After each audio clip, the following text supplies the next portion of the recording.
أعوذ بالله من الشيطان الرجيم. بسم الله الرحمن الرحيم.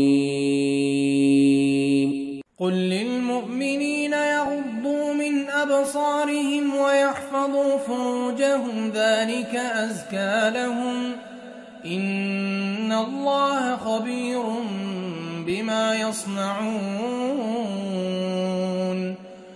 وقل للمؤمنات يغضضن من أبصارهن ويحفظن فروجهن ولا يبدين زينتهن إلا ما ظهر منها وليضربن بخمرهن على جيوبهن ولا يبدين زينتهن إلا لبعولتهن أو آبائهن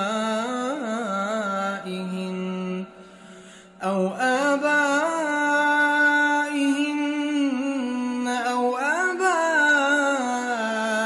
بعولتهن أو أبنائهن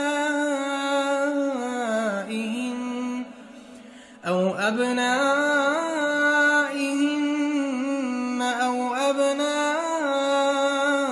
بعولتهن أو إخوانهن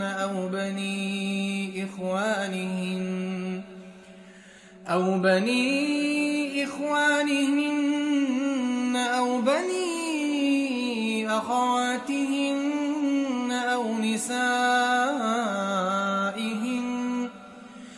نسائهن أو ما ملكت أيمانهن أو التابعين غير أولي الإربة من الرجال أو الطفل الذين لم يظهروا على عورات النساء ولا يضربن بأرجلهن ليعلم ما يخفين من زينتهن. وتوبوا إلى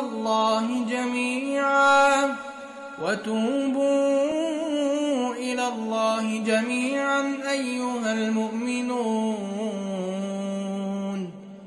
أيها المؤمنون لعلكم تفلحون.